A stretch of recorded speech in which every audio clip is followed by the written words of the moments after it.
अगर आपने किसी को 20,000 रुपये से ज़्यादा कैश दे रखा है तो क्या ये ट्रांजैक्शन को इनवैलिड माना जाएगा? क्योंकि इनकम टैक्स एक्ट तो मना करता है कि 20,000 रुपये से आप किसी को ऊपर कैश दे नहीं सकते। या फॉर एग्जांपल अगर आपने किसी को उधार रुपए दिए हैं कैश के अंदर 20,000 रुपये से ज़्यादा, अगले ने आपको वो चेक दिया और वो चेक बाउंस हो जाता है, तो क्या आप इसके खिलाफ चेक बाउंस केस नहीं डाल सकते अगर आपने उसको इनकम टैक्स रिटर्न में शो नहीं किया है?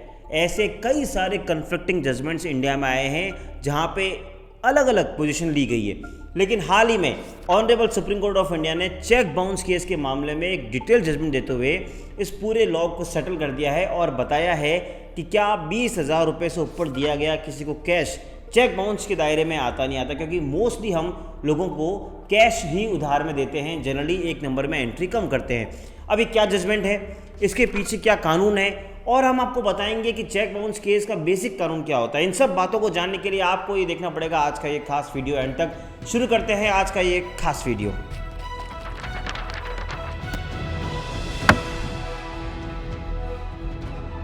Welcome back to channel. मैं हूं आपका अपना वकील दोस्त एडवोकेट नमन और आप मेरे साथ देख रहे हैं लीगल शॉर्ट्स।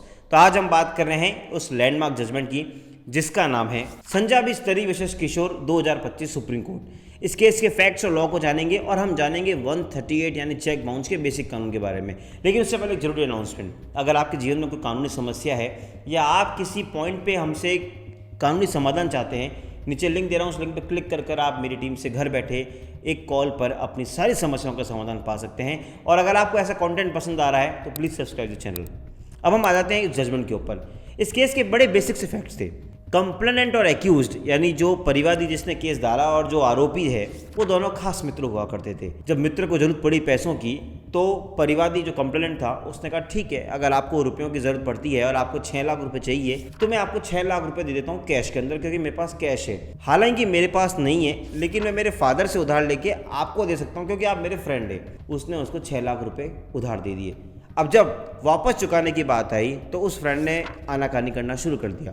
उस फ्रेंड ने कहा मेरे पास अभी पैसे नहीं है, मैं बाद में देखता हूँ। लेकिन जब बहुत काफ़ी डिस्प्यूट बढ़ा तो अगले पार्टी ने यानी जो एक्यूज था उसने चेक दिया। वो चेक दिया, परिवादी यानी कंप्लेंट को लगा कि ये चेक जब मैं बैंक में लगाऊंगा तो ये एनकैश हो जाएगा और मुझे मेरा उधार पैसा वापस मिल जाएगा। लेकिन जैसे ही उसने वो चेक बैंक में लगाया वो चेक बाउंस हो गया। बाउंस होने के बाद अल्टीमेटली उस परिवादी को एक लीगल नोटिस भेजना पड़ा। क्यों भेजना पड़ा वो भी हम जान लेते हैं। अगर आपका कोई चेक बाउंस हो जाता है और अगर आपको अगली पार्टी के खिलाफ चेक बाउंस का केस डालना है तो कानून में ही लिखा हुआ है कि आपको नोटिस भेजना कंपल्सरी है। और इसकी टाइम लाइन्स भी बड़ी इंपॉर्टेंट है। जिस दिन आपके हाथ में बैंक का रिटर्न मेमो, बेसिकली जब आप बैंक में चेक लगाते हैं और चेक बाउंस हो जाता है तो जो बैंक आपको एक रिप्लाई करती है विथ रिटर्न मेमो कि आपका इस कारण से एक चेक बाउंस हुआ है, उस रिटर्न मेमो पर जो तारीख लिखी होती है उस तारीख के 30 दिन के अंदर आपको लीगल नोटिस भेजना मैंडेटरी है। अगर आपने 30 दिन में लीगल नोटिस नहीं भेजा तो वो उसकी लिमिटेशन को बार्ड हो जाता है और फिर आप नहीं भेज सकते। और जो आप नोटिस भेजेंगे उस पर भी सुप्रीम कोर्ट का बड़ा क्लियर है कि जो नोटिस भेजेंगे उस पर चेक का जो आपका अमाउंट है वो एग्जैक्ट अमाउंट लिखा होना चाहिए। अगर थोड़ा बहुत भी ऊपर नीचे हुआ तो वो जो लीगल नोटिस है वो वैलिड नहीं माना जाएगा। और दूसरी बात, उस नोटिस में आपको मैंडेटरी अगले पर्सन को 15 दिन का समय देना होगा, ये कहते हुए कि आपका ये चेक बाउंस हुआ है, ये इतना अमाउंट है, आप मुझे अगले 15 दिन के अंदर इसका भुगतान करें, अदरवाइज मैं आपके खिलाफ स्वतंत्र हूँ किसी भी तरह की कानूनी कार्रवाई करने के लिए। तो ये पहले 30 दिन और ये 15 दिन का आपको लिमिटेशन ध्यान रखना होगा। और जिस दिन उसके 15 दिन खत्म हो जाते हैं लीगल नोटिस के, उसके 1 महीने के अंदर संबंधित कोर्ट के अंदर आपको ये एनआई का मुकदमा यानी जो नेगोशिएबल इंस्ट्रूमेंट एक्ट है, चेक बाउंस का केस डालना होता है। तो हम वापस आ जाते हैं उस फैक्ट्स पे। 6 लाख रुपए दिए, चेक बाउंस हुआ, नोटिस भेज दिया, नोटिस के 15 दिन खत्म हो गए लेकिन कोई रिप्लाई नहीं आया।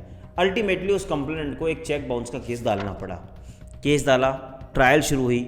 सबसे पहले ट्रायल जाती है मजिस्ट्रेट के पास जो एनआई के लिए संबंधित होते हैं। मजिस्ट्रेट ने ट्रायल करने के बाद उस दोस्त को जिसने 6 लाख रुपए उधार लिए थे उसको आरोपी मान लिया। बोला कि यस, आपने चेक दिया, वो बाउंस हुआ और इसके लिए सजा होगी, आपको सजा हो गई। उसकी अपील उसने करी आरोपी ने सेशन कोर्ट के अंदर। बेसिकली चेक बाउंस की सजा के खिलाफ अपील होती है सेशन कोर्ट में। अपील करी, अपील भी खारिज हो गई। सेशन कोर्ट ने भी मान लिया कि आप आरोपी और आप अपराधी रहोगे और आप पर सजा कायम रहेगी। अल्टीमेटली वो आरोपी पहुंचता हाई कोर्ट। हाई कोर्ट में वो लगाता है रिवीजन पिटीशन। तो against the dismissal of the your appeal in session court आपकी रिवीजन पिटीशन लाया करती है बिफोर हाई कोर्ट। अब जब आपने हाई कोर्ट में रिवीजन पिटिशन लगाई तो हाई कोर्ट ने दोनों निचली कोर्टों का जो ऑर्डर था वो सेट डिसाइड कर दिया, रिवर्स कर दी फाइंडिंग, ये कहते हुए कि आपने किसी को 20,000 रुपये से ऊपर का कैश दिया है। इनकम टैक्स एक्ट का सेक्शन 269 SS कहता है कि अगर आप किसी को 20,000 रुपये से ऊपर कैश दे रहे हो और आप इनकम टैक्स रिटर्न में शो नहीं कर रहे हो तो ये इनवैलिड ट्रांजेक्शन है।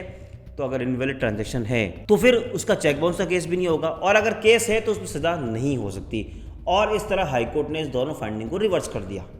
अब वो कंप्लेंट जो नीचे दो कोर्टों से जीत चुका था और हाई कोर्ट से हार चुका था वो पहुंचता है सुप्रीम कोर्ट। सुप्रीम कोर्ट आके वो दो मेन आर्गुमेंट करते हैं। पहला कि 20,000 से ऊपर दिया गया जो मेरा ट्रांजेक्शन का जो अमाउंट था वो बिल्कुल वैलिड है, भले ही मैंने इनकम टैक्स की रिटर्न में शो नहीं किया है, लेकिन वो एक अलग तरह का पेनल्टी क्लॉज है, तो लेकिन इससे आप चेक बाउंस केस को मेरा मना नहीं कर सकते। और दूसरा, उसने लीगल नोटिस का मेरा रिप्लाई नहीं किया, तो लीगल नोटिस का रिप्लाई नहीं करना कहीं ना कहीं शो करता है कि इट वॉज द लीगल डेब्ट जो उसको देनी थी। और तीसरी एक और उन्होंने बात फेस करी जो कहा कि 139 सेक्शन का प्रिजम्पशन मेरे फेवर में होता है। अभी क्या सेक्शन है अभी हम जानेंगे आगे, लेकिन जो अपोजिट पार्टी थी यानी जो आरोपी था उसने बोला कि बिल्कुल हाई कोर्ट ने सही करा है, 20,000 से ऊपर आपने मुझे कभी कुछ कैश दिया ही नहीं, ऐसा कुछ था ही नहीं, इनकम टैक्स एक्ट से बाढ़ है और वो सारी बातें। दोनों पक्षों को सुनने के बाद सुप्रीम कोर्ट ने कहा कि अब हम इस पर डिटेल फाइंडिंग देते हैं। सबसे पहले सुप्रीम कोर्ट ने एक लीगल नोटिस के इश्यू को डिस्कस किया। सुप्रीम कोर्ट कहती है कि हमने MMTC लिमिटेड के केस में 2002 में एक बात बहुत क्लियर कही थी कि अगर आप किसी को चेक बाउंस का नोटिस भेज रहे हैं, अगर वो 15 दिन के अंदर उसका रिप्लाई नहीं करता है तो इट वुड बी प्रिज्यूम्ड, जी हाँ ऐसा प्रजम्पशन माना जाएगा कि अगले की लायबिलिटी थी आपको पैसे देने की और वो आपको पैसे देने से बच रहा है। आपने यहाँ पे रिप्लाई नहीं किया, इसका मतलब ये प्रजम्पशन जाएगा उस कंप्लेंट के फेवर में। तो इससे बात हमें एक पता लगती है कि कभी भी आपको नोटिस आए तो प्लीज़ रिप्लाई, जो भी आपका डिफेंस हो रिप्लाई करें, रिप्लाई नहीं करने पर वो आपके अगेंस्ट माना जाएगा। दूसरा, सुप्रीम कोर्ट ने कहा कि हमने एविडेंसेस में बात देखी, नीचे ट्रायल कोर्ट की फाइंडिंग्स में देखी। हाई कोर्ट एक बात कहती है कि जो कंप्लेंट है उसकी सैलरी 2-3-4 हज़ार रुपये है, तो वो कैसे किसी को 6 लाख उधार दे सकता है। तो सुप्रीम कोर्ट ने कहा कि ये आपको नहीं देखना कि कैसे दे सकता है नहीं दे सकता है, weather he had this capacity और नॉट, जबकि उसने अपने बयानों में बोला है उसने अपने फादर से उधार लिए तो ऑब्वियसली वो दे सकता है। तो इस बात को हम आगे डिस्कस नहीं करना चाहेंगे क्योंकि ये बेसलेस आर्गुमेंट है। और जो तीसरा सबसे बड़ा मुद्दा था जिसको सुप्रीम कोर्ट ने डिस्कस किया, जो आपके केसेस के लिए भी बड़ा इंपॉर्टेंट होगा, वो था सेक्शन 269 SS। सेक्शन ये कहता है कि अगर आपका 20,000 से ऊपर का ट्रांजैक्शन है तो वो ट्रांजैक्शन आपको इनकम टैक्स रिटर्न में शो करना पड़ेगा, उससे ऊपर का वैलिड नहीं है। सुप्रीम कोर्ट कहती है कि केरला हाई कोर्ट ने भी एक ऐसा जजमेंट दिया था जहां केरला हाई कोर्ट ने बोला कि सिंस 20,000 से ऊपर का अमाउंट है, कैश अमाउंट है, ट्रांजैक्शन इनवैलिड है, तो चेक बाउंस केस भी नहीं चल सकता। सुप्रीम कोर्ट ने क्लियर कर दिया केरला हाई कोर्ट का ये लॉ गलत है, हम इस लॉ से वाकिफ़ नहीं रखते और हम इसको सेट डिसाइड करते हैं और ये हेल्ड करते हैं कि अगर 20,000 से ऊपर का अमाउंट दिया गया है तो वो बिल्कुल वैलिड है। No doubt income tax act का सेक्शन 269 SS मना करता है, लेकिन 271D में उसका एक पेनल्टी क्लॉज है। तो पेनल्टी क्लॉज का मतलब ये हुआ कि नो डाउट 20,000 से ऊपर का ट्रांजेक्शन करो, वो इनकम टैक्स लॉ में गलत है, उसका आपकी पेनल्टी रेज हो सकती है, लेकिन उससे आप उसको ट्रांजेक्शन को गलत नहीं कह सकते। पैसा तो दिया है, इस बात को आप डिनाई थोड़ी कर सकते हैं कि पैसा नहीं दिया। ठीक है, अगर वो इनकम टैक्स लॉ में गलत है तो उसकी पेनल्टी भरी है, वो एक अलग दायरा है, अलग लॉ है।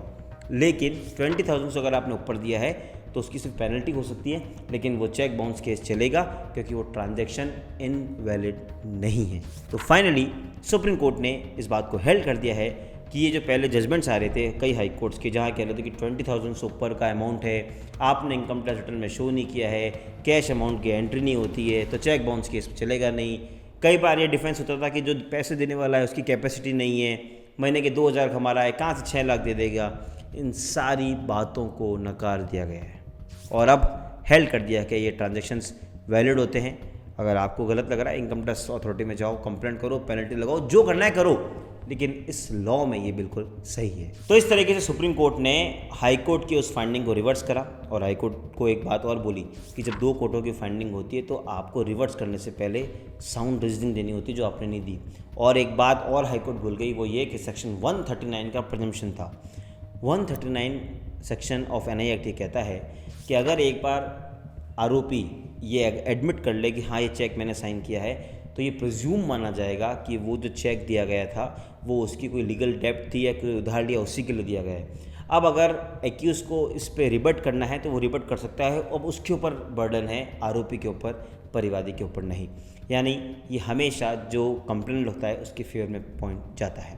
मुझे उम्मीद है आपको ये वीडियो पसंद आया होगा। फिर भी आपको कोई समस्या है और उसका अगर आपको समाधान चाहिए, नीचे लिंक दे रहा हूँ, उस लिंक पर क्लिक करके आप घर बैठे हमारी टीम से बात कर सकते हैं। और अगर ऐसा कंटेंट पसंद आ रहा है please subscribe legal short channel और बेल आइकन दबा दीजिए ताकि आपको घर पे बैठे ऐसे वीडियोस मिलते रहें। मिलेंगे अगली बार इसी तरह के इन्फॉर्मेटिव चेक के बाउंस के वीडियो के साथ। तब तक के लिए जय हिंद, जय भारत।